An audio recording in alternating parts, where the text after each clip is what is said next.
kung gusto niyo pong isang beses lang kayo magpapakain sa isang araw, siguraduhin po na maaga kayong gumising. Alas 6 magpapakain na po kayo.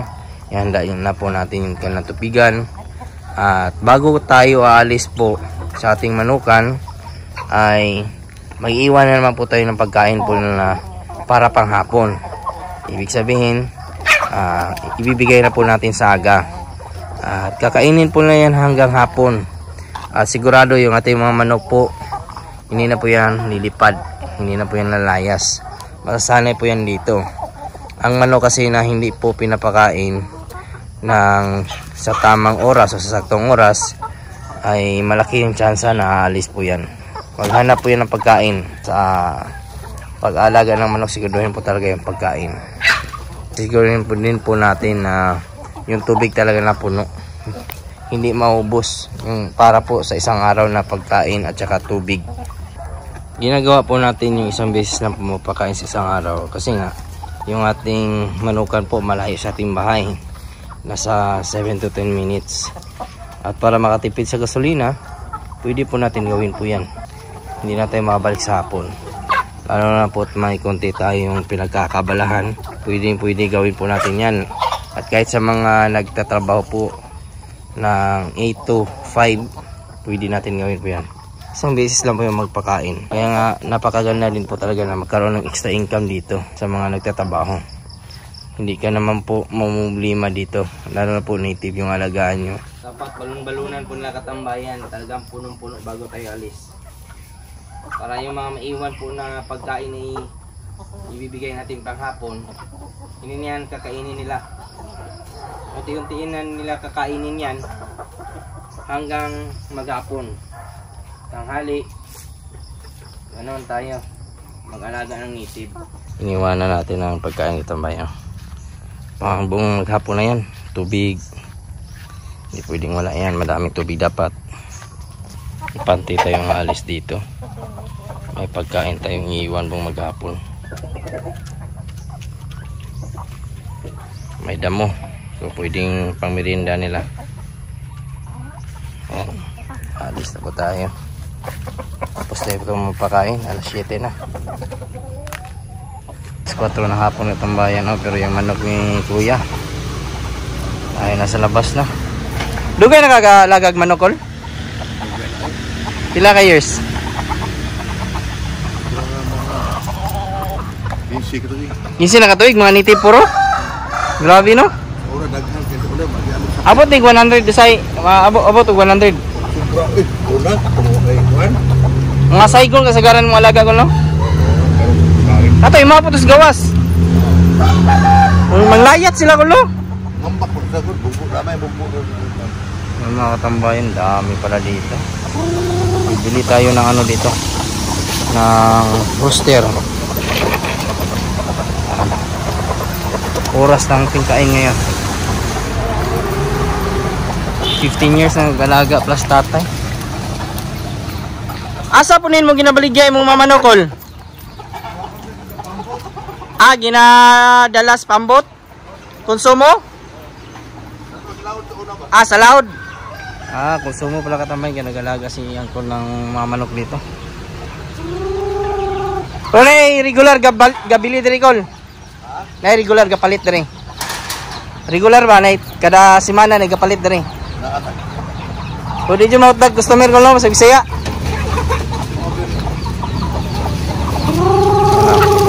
Crackle na yung pagkaon ko lang. Ayan na si Uncle. Mga napusa.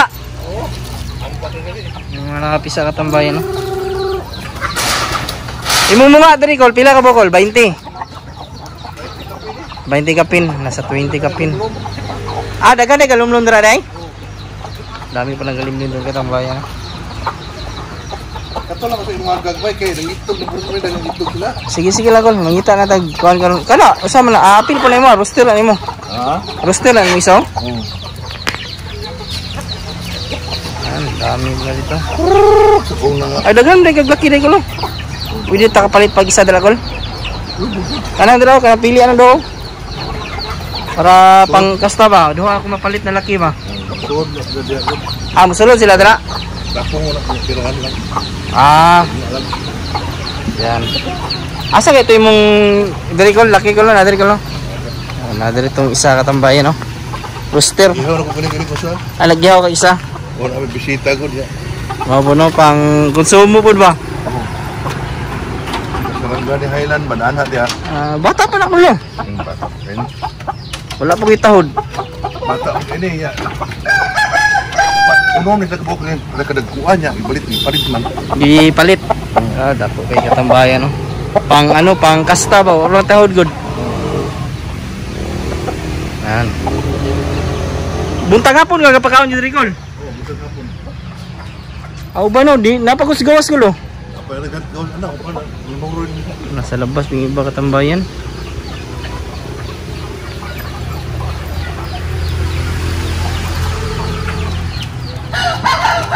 Transport yung pakain ni Uncle. Daming mga sisi rin dito. Nakakulong. Yan. Galimlim. Bagong pisa oh. Bagong labas. Sila galimlim. Diyan po. Kulungan. 180 per kilo. 180 per kilo takol no? 180 per kilo no? Yan, napakamura. Rooster, meron tayong pang dagdag. 3 media jud gol. 3.5 kilos. Pila yung mag-startan diri gol? Pila ka pag mag-startan na manok?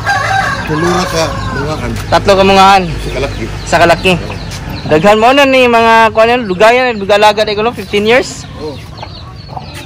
Nag-anak yan, kuan oy, sige na kuan. Murot na sad, balik sad. Di dyan mahurot ang native gulo? Oo. Gusto kayo ba? Katambayan, sa halagang 630 po, nabili po natin ito. 3.5 kilos, napakabata pa at wala pa pong tahid.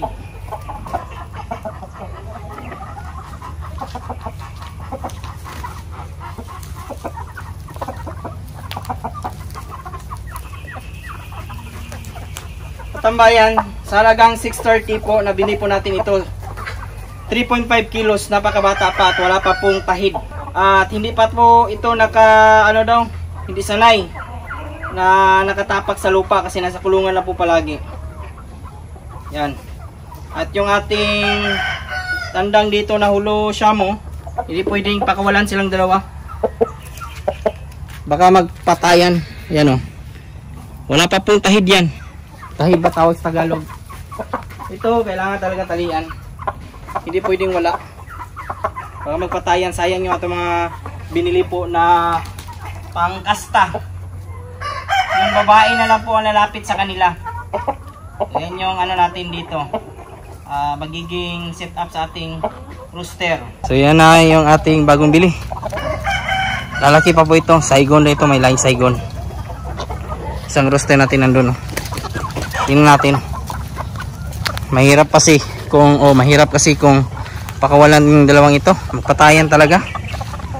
Matatapang yung mga lahing manok na ito. Yan. Tinalian natin para sigurado na walang malidiskasya sa ating mga alaga na rooster. Bali yung pakawala na talaga natin ako makastay yung breast chicken natin. Hindi man yan matapang. Takot po yan. Sigurado madami po ito dito na mas gilid-gilid. Gaya po nito. Isa. Kung saan lang kasi nangingitlog, wala pa tayong nagawa. Bukas magano tayo. Yan, dalawa. Hirap na hindi natin kunin yung mga itlog. Baka maisipan na kainin ang ating mga alaga. So, yung ibang itlog dito. Dalawa lang nakulikta natin ngayong araw. Nakita natin Pero mayroon dito sa ito na yung collectables natin lahat. Madami na.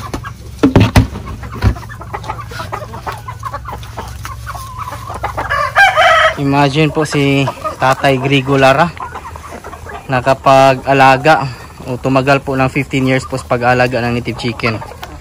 Yan yung kagandahan. Hindi ka mahihinto basta native chicken yung alagaan mo. Palagi may demand at palagi may market. So yan isa sa mga pwedeng may pagmalaki ng native. Walang katapusang market. Palaging may kita. Yan na po ngayong araw mga katambayan, at maraming salamat po pala sa mga bago po natin subscribers and viewers. Welcome po sa aking channel, at kung kayo na po ay napadaan ngayon, sana po ay consider nyo po na i-follow, i-like, subscribe. Napakalaking tulong po yan. Kung may mga katanungan naman po kayo, ilagay lang po sa comment section at atin sasagutin. At huwag kalimutan i-click yung notification bell para sa mga susunod na videos. Bago muna tayo magpaalam, shoutout muna natin yung ating mga kaibigan dyan na si Alvin Lubigan, Glenn Calonsi, Chinwayko from Bantayan Island. At sa mga nanood po dyan ngayon, shoutout po sa inyo lahat. Sa mga hindi ko naman po na shoutout ko lang kayo sa susunod. Maraming salamat, God bless, at ingat po palagi. Bye bye.